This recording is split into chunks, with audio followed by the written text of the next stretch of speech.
have great credit and want to buy a house, I have a good tip for you to lower your credit score for the best loan interest rate. Wait, what? A tip to lower your credit score?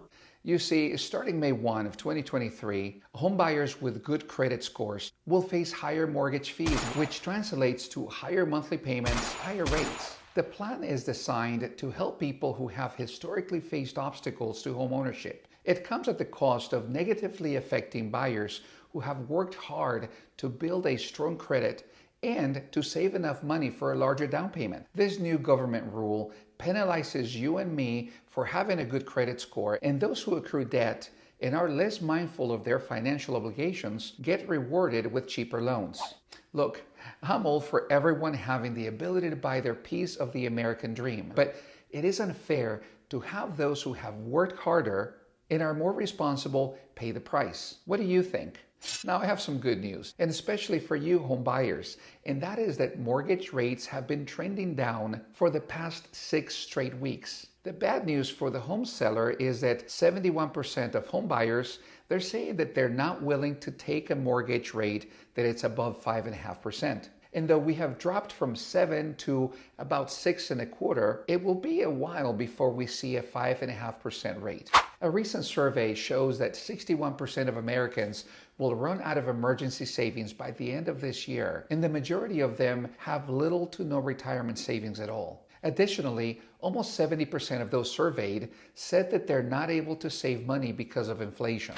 I'm sure you know how bad layoffs are getting. There were just under 90,000 layoffs just in the month of March, which is 15% more than in February. About home values, Redfin recently reported that home prices fell 3% in March, making the biggest annual drop in over a decade.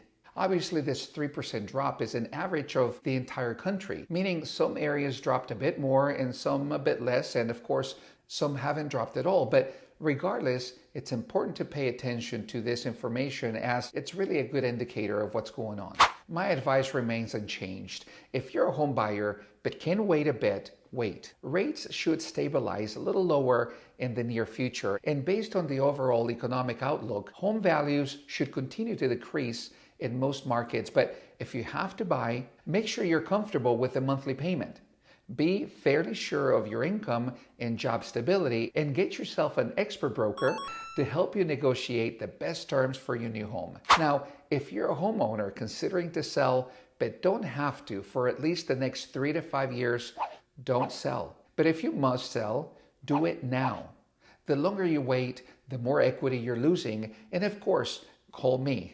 I will help you sell your home fast at a great price, and your time frame to move will be under your own terms. We're definitely in turbulent times, and I urge you to prepare with a comfortable savings account. I suggest at least 3 months of your monthly expenses. Be realistic about your job stability, and if you're not sure, looking for a job when you don't need it always gives you the upper hand. Please share this video. You'll never know who'll thank you for it. And thanks for watching.